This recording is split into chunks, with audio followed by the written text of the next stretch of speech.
बहुत समय पहले कनिका और राधा नाम की दो बहनें अपनी सौतेली माँ सावित्री के साथ रहती थीं।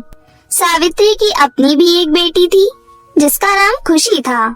खुशी और सावित्री राधा और कनिका के साथ बहुत बुरा व्यवहार करती थीं और उनसे घर का सारा काम करवाती थीं। अरे ओ राधा की बच्ची, कहाँ मर गई?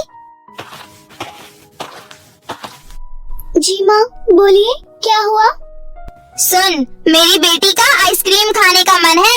ये ले पैसे और आइसक्रीम लेकर आ। और हाँ, चॉकलेट फ्लेवर ही लाना। माँ, आइसक्रीम खाने का मन तो मेरा भी है।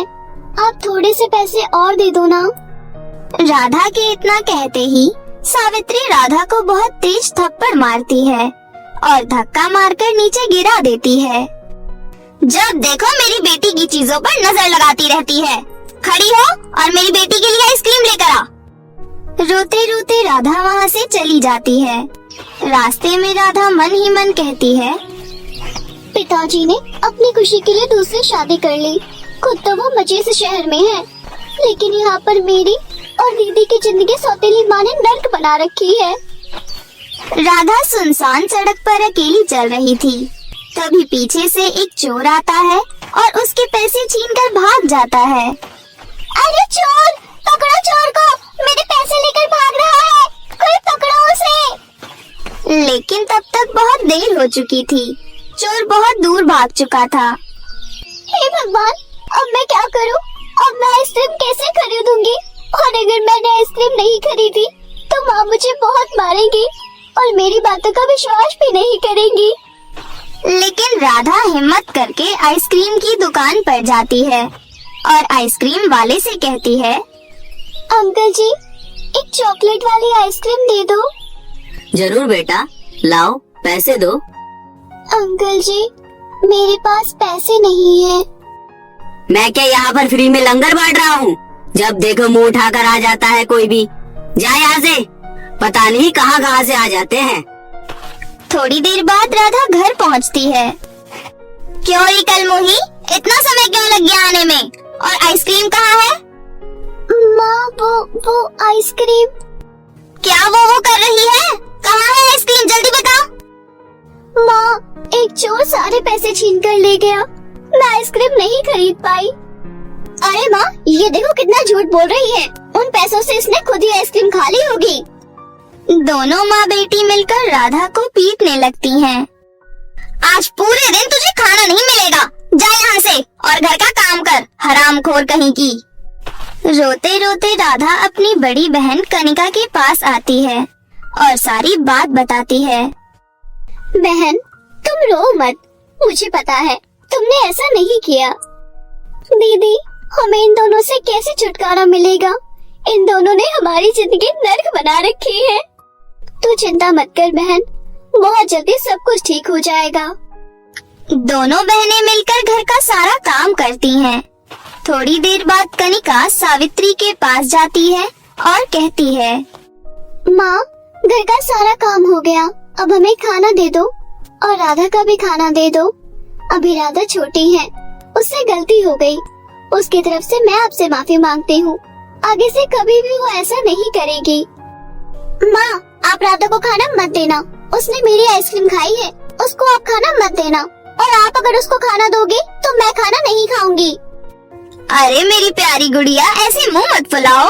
मैं उसको खाना नहीं दूंगी बेटा। इतना कहकर सावित्री कनिका को एक रोटी देती है। ये पकड़ एक रोटी और जा यहाँ से। और अगर अब कुछ बोलेगी तो तेरा भी खाना बंद कर दूंगी मैं। कनिका एक रोटी लेकर राधा के पास आती है और कहती है, राधा, खाना खा ले। मैंने तो खा लिया। एक रोटी मैंने तुम्हारे लिए बचा दी है, ये तुम खा लो। लेकिन माँ को मत बताना कि मैंने तुम्हें रोटी दी थी। आप झूठ बोल रही हो दीदी, मुझे पता है आपने कुछ नहीं खाया है। ये रोटी आप ही खा लो, मुझे बिल्कुल भूख नहीं है। अच्छा ठीक है, एक काम करते हैं, इसे आधा आधा खा लेते हैं। दोनों बहनें उस रोटी को आधा आधा खा लेती हैं और रोटी खाकर चुपचाप सो जाती हैं। अगले दिन सावित्री राधा और कनिका को अपने पास बुलाती है और कहती है, सुनो तुम दोनों, ये लो पैसे और बाजार से जाकर फल और सब्जियां ले आओ। और हाँ, आज तुम दोनों बाजार बिना चप्पल के जाओगी, यही तुम्हारी सजा है। लेकिन माँ, बाहर तो इतनी तेज धूप है, हम नंगे पैर कैसे चलेंगे? मैंने एक बार बोल दिया तो बोल दिया, जाओ यहाँ से, बाजार से सब्जियां लेकर आओ, नहीं तो प्रेस से तुम्हारे हाथ जला दूंगी। रोते रोते दोनों बहन बाजार चली जाती हैं। बाहर धूप बहुत तेज थी, दोनों के पैर जल रहे थे। दीदी, मेरे पैर जल रहे हैं, मुझसे चला नहीं जा रहा।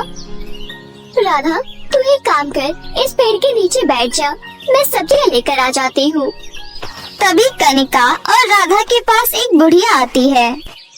अरे बेटे, मुझे चक्कर आ रहे हैं, क्या तुम ये सामान मेरे घर तक छोड़ दोगे? बस थोड़ी ही दूर पर मेरा घर है।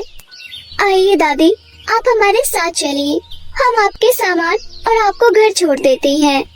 दोनों बहनें बुढ़िया का सामान लेकर बुढ़िया के पीछे पीछे चलने लगती हैं।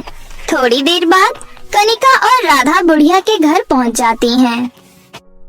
तुम दोनों का बहुत बहुत शुक्रिया, तुम दोनों तो बहुत ही संस्कारी हो। लेकिन बेटी, तुम दोनों इतनी गर्मी में कहाँ जा रही थी और तुम नंगे पैर क्यों हो? बूढ़ी औरत की बात सुनकर राधा रो पड़ती है और कहती है, दादी, हमारे घर में हमारी सौतेली माँ है जो हम पर बहुत अत्याचार करती है। आज तो उन्होंने हद ही कर दी, हमें नंगे पैर इतनी धूप में बाजार में सब्जी लाने को भेज दिया। हे भगवान, तुम्हारी सौतेली माँ तो बहुत ही दुष्ट औरत है। ऊपर वाला ऐसी सौतेली माँ किसी को ना दे। लेकिन तुम दोनों चिंता मत करो, मैं तुम्हारी मदद करूँगी। उसके बाद वो बूढ़ी औरत उन दोनों को एक नदी के पास ले आती है। बेटी, ये सोने और चांदी की चूड़ियों की नदी है। हे जादुई नदी, इन दोनों बहनों की मदद करो। तभी उस नदी से सोने और चांदी की चूड़ियाँ बाहर निकल कर आती हैं। बेटी, तुम ये चूड़ियाँ रख लो, ये सोने और चांदी की जादुई चूड़ियाँ हैं। ये तुम्हारी हर मुसीबत में मदद करेंगी। उसके बाद दोनों बहनें चूड़ियाँ लेकर अपने घर चली जाती हैं। अब जब भी सावित्री राधा और कनिका को मारती थी तो राधा और कनिका बहुत हंसती थी। उन दोनों पर मार का कोई असर नहीं होता था और अब वो दोनों अपनी सौतेली माँ से खाना भी नहीं मांगती थी। वो दोनों सोने और चांदी की चूड़ियों से ही खाना मांगती थी और सोने और चांदी की जादुई चूड़ियों की मदद से घर का सारा काम भी कर लेती थी। माँ, आप देख रही हो ना, आजकल दोनों बहनें कुछ ज्यादा ही खुश रहती हैं और अब तो आपसे खाना भी नहीं मांगती और तो और घर का काम भी बहुत जल्दी कर लेती है।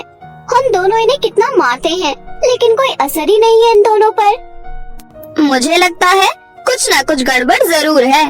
आज से हम दोनों इन दोनों पर नजर रखेंगे। दोनों माँ बेटी छुपकर राधा और कनिका पर नजर रखने लगी। एक दिन राधा और कनिका सोने और चांदी की चूड़ियों से खाना मांगती हैं, तो वो सब सावित्री और प्रिया देख लेती हैं। अरे माँ, इन दोनों के पास तो सोने और चांदी की जादुई चूड़ियाँ हैं। माँ, ये चूड़ियाँ मुझे भी चाहिए। इसके बाद सावित्री और खुशी राधा और कनिका के कमरे में जाती है और उनसे चूड़ियाँ छीन लेती है। इसके बाद खुशी और सावित्री अपने हाथों में चूड़ियाँ पहन लेती हैं, लेकिन चूड़ियाँ पहनते ही उन दोनों को बहुत तेज करंट लगता है। अरे माँ, इन चूड़ियों में तो करंट आ रहा है, बचाओ, कोई बचाओ मुझे। राधा, कनिका, बेटियों मुझे माफ कर दो, हमने तुम्हारे साथ बहुत गलत किया है, रोको ना इनको। सोने और चांदी की जादुई चूड़ियाँ, इन्हें माफ कर दो, इन्हें छोड़ दो। राधा के इतना कहते ही सावित्री और खुशी के हाथों में से चूड़ियाँ निकल जाती हैं। हमें माफ कर दो बेटी, हम आज के बाद तुम्हारे साथ बहुत अच्छा व्यवहार करेंगे। उस दिन से खुशी और सावित्री दोनों राधा और कनिका से अच्छा व्यवहार करने लगी अब सभी मिलजुल कर हंसी खुशी रहने लगे। एक बार की बात है, उदयपुर नामक गांव में 3 बहनें नैना, सुनैना और जूही अपनी विधवा माँ अर्चना के साथ रहा करती थी। कुछ समय पहले ही अर्चना के पति की एक सड़क हादसे में मृत्यु हो जाती है। अर्चना के लिए अपनी 3 बेटियों का पालन पोषण करना बहुत ज्यादा मुश्किल हो रहा था, इसलिए वह ज्यादा से ज्यादा काम करती ताकि वह अपनी 3 बेटियों को एक साधारण जीवन दे सके। नैना, सुनैना, उन्हें घर के हालातों से कोई मतलब नहीं था। उन्हें पार्टी करना, दोस्तों के साथ घूमना, यही उनका शौक था। इसके लिए चाहे उन्हें अपनी माँ से झूठ भी क्यों न बोलना पड़ जाए। और वहीं दूसरी तरफ जूही, वह बहुत ही सीधी सादी लड़की थी। वह अपनी माँ के साथ कामों में हाथ बटाती, उनका ज्यादा खर्चा भी नहीं कराती थी। ऐसे ही एक दिन सुनैना अपनी माँ से कहती है, मम्मी जल्दी से आप मुझे 1000 रुपए दे दीजिए, नैना और मुझे एक प्रोजेक्ट पर काम करना है। नैना और सुनैना, यह क्या, कभी प्रोजेक्ट के लिए कभी किसी के लिए रोजाना तुम माँ से पैसे मांगती रहती हो। मैं भी तो तुम्हारे ही स्कूल में पढ़ती हूँ, लेकिन मुझे तो इतने पैसों की कभी जरूरत नहीं पड़ती। मेरे तो इतने ज्यादा प्रोजेक्ट नहीं बनते। तो हमें मम्मी के सामने झूठा बना रही है। तुझे क्या लगता है कि हम झूठ बोलकर मम्मी से पैसे लेकर जा रहे हैं? अगर मम्मी तुझसे ज्यादा प्यार करती है तो इसका मतलब ये नहीं कि तू मम्मी से हमारे बारे में झूठ बोलेगी। नैना, सुनैना, यह गलत बात है। अपनी बड़ी बहन से भला कोई इस तरह से बात करता है जैसे तुम करती हो? बेचारी सीधी सादी है, इसका यह तो मतलब नहीं तुम्हारा जब दिल चाहेगा इसकी इंसल्ट करोगी। तुम्हें ऐसा नहीं करना चाहिए। चलो इससे माफी मांगो, और आज मैं तुम्हें पैसे नहीं दे सकती। आज पगार मिलेगी, कल पैसे ले लेना। मम्मी हमसे झूठ बोलने की जरूरत नहीं है। हमें अच्छी तरह से पता है कि हमारी ये सगी बहन नहीं है, आपको सड़क के किनारे मिली थी। हम दोनों अपनी सगी बेटियां हैं और हम इससे प्यार व्यार नहीं करते। माफी मांगना तो बहुत दूर की बात है। अगर आपको इसे अपनी बेटी माननी है तो मानिए। ऐसा कहकर नैना और सुनैना बहुत गुस्से में बाहर चली जाती हैं। अपनी दोनों छोटी बहनों से यह बात सुनकर जूही को बहुत दुख होता है। वह बहुत रोती है। अर्चना भी काम करने चली जाती है और वहां जाकर पूरे घर का काम करती है। काम करते समय उससे एक कांच का गिलास नीचे गिरकर टूट जाता है। तभी घर की मालकिन आती है और वह अर्चना को बहुत सुनाती है, यह क्या गरीब नौकरानी, तूने इतना महंगा गिलास तोड़ दिया। तुझे पता भी है कितना महंगा था ये है। आजकल मैं देख रही हूँ तू ठीक तरह से काम नहीं कर रही, सफाई भी ठीक तरह से नहीं करती, कपड़े भी ठीक तरह से नहीं धोती। इसलिए आज से तेरी छुट्टी। मेरे घर पर काम करने आने की कोई जरूरत नहीं है। चल यहाँ से जा। गरीब, मेरा इतना बड़ा नुकसान कर दिया। मालकिन जी, गलती हो गई, माफ कर दीजिए। आज के बाद नहीं होगी। मुझे काम से मत निकालिए। अब तू सीधे शराफत से यहाँ से जाती है या नहीं, या फिर तुझे धक्के मार के निकालूं? तुम जैसे गरीब नौकरों को सिंपल लैंग्वेज समझ में नहीं आती। लातों के भूत बातों से नहीं मानते। मालकिन जी, आज तो मेरी पगार मिलनी थी। मैंने पूरे महीने आपके घर काम किया है, उसके तो पैसे दे दीजिए। इतना महंगा गिलास जो तोड़ा है उसके पैसे कौन देगा? तेरी पगार के ही पैसे कम पड़ जाएंगे। वह तो मेरी शराफत समझ कि मैं और पैसे नहीं मांग रही। चुपचाप खाली हाथ जा, कोई पैसे वैसे नहीं मिलेंगे। मालकिन की यह बातें सुनकर अर्चना के पैरों तले जमीन खिसक जाती है कि अगर पगार नहीं मिलेगी तो पूरे महीने का राशन कहाँ से आएगा? वह अपनी 3 बेटियों को क्या खिलाएगी? उनके स्कूल की फीस कैसे जमा करेगी? यह सोच सोचकर अर्चना बहुत रोती है।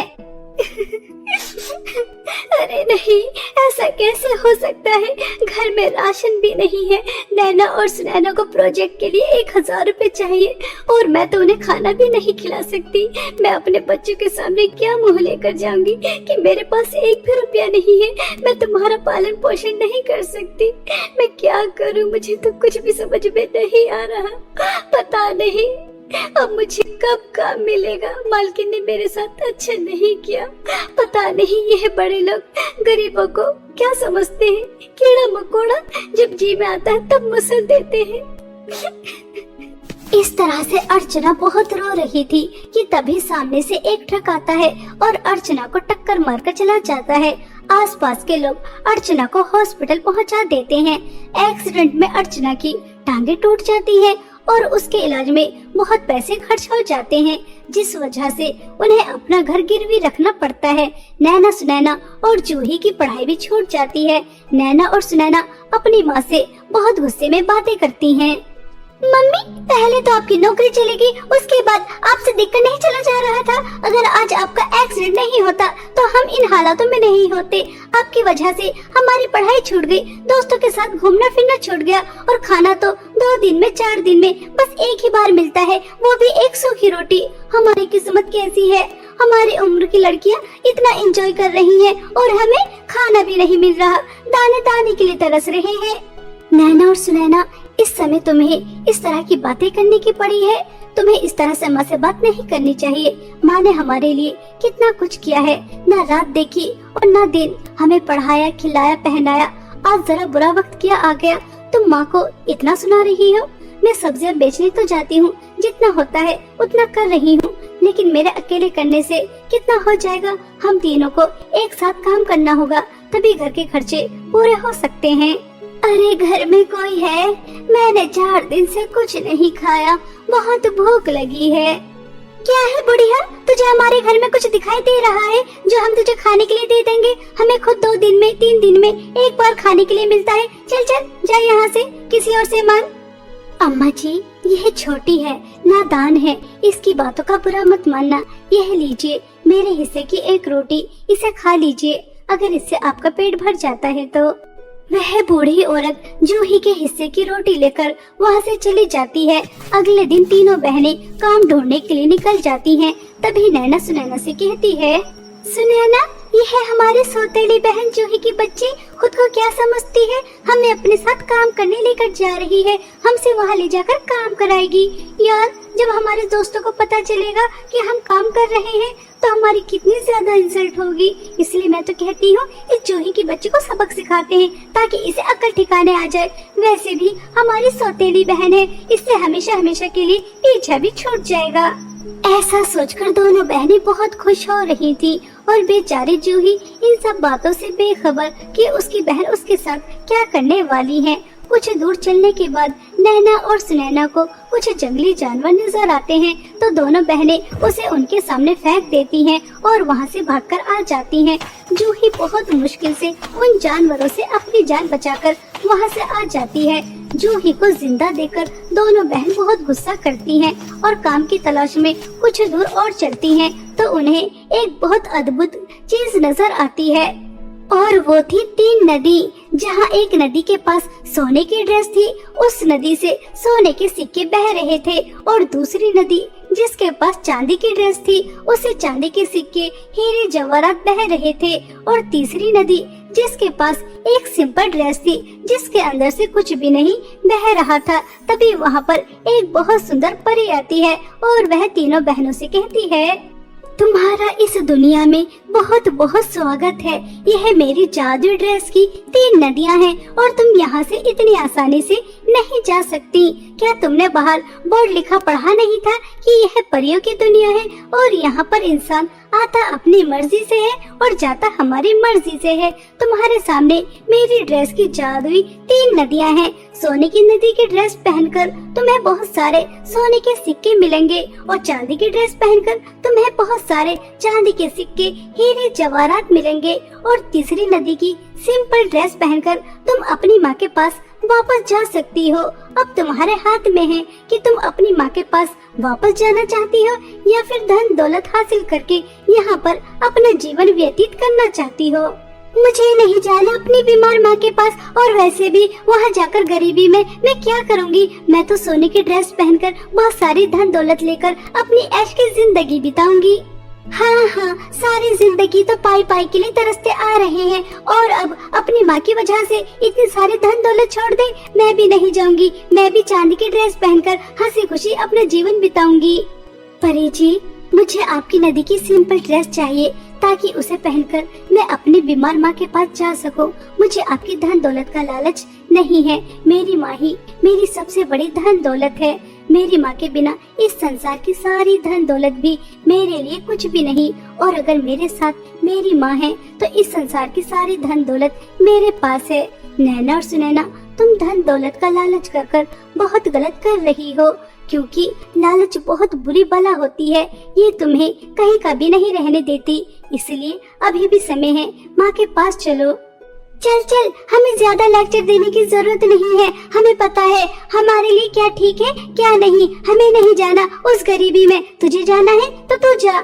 जूही अपनी दोनों बहनों को बहुत समझाती है, लेकिन वह उसकी एक नहीं सुनती और परी अपनी नदी की तीनों बहनों को एक एक ड्रेस दे देती है। नैना और सुनैना जैसे ही सोने और चांदी की ड्रेस पहनती है तो वह एक अलग ही दुनिया में पहुंच जाती हैं, जहां पर उन्हें जाकर बहुत ज्यादा काम करना पड़ता है। और जूही सिंपल ड्रेस पहनकर अपनी माँ के पास आ जाती है, लेकिन उसके घर जाते ही धन दौलत का अंबार लग जाता है। यह देखकर जूही चौंक जाती है। तभी उसके पास परी आती है और वह जूही से कहती है, जूही, तुम्हें हैरान होकर देखने की जरूरत नहीं है, तुम्हें तुम्हारे अच्छे स्वभाव का फल मिला है। तुमने लालच नहीं किया, धन दौलत और माँ में से माँ को चुना, जिसकी वजह से तुम्हें तुम्हारी माँ और इतनी सारी धन दौलत मिली है और तुम्हारी दोनों बहनों को उनके लालच का फल मिल गया है। अब तुम अपनी माँ और इतनी सारी धन दौलत के साथ हंसी खुशी जीवन व्यतीत कर सकती हो। यह सुनकर जूही खुश हो जाती है और वह इतने सारे पैसों से अपने लिए एक घर लेती है और अपनी माँ का इलाज बहुत अच्छे हॉस्पिटल में कराती है और दोनों माँ बेटी हंसी खुशी रहती हैं। और वहीं दूसरी तरफ नैना और सुनैना के हाथ कुछ भी नहीं लगता, ना ही धन दौलत और ना ही माँ, और वह नौकरानी से भी बदतर अपनी जिंदगी व्यतीत करती हैं। इसलिए हमें कभी भी किसी भी चीज का लालच नहीं करना चाहिए।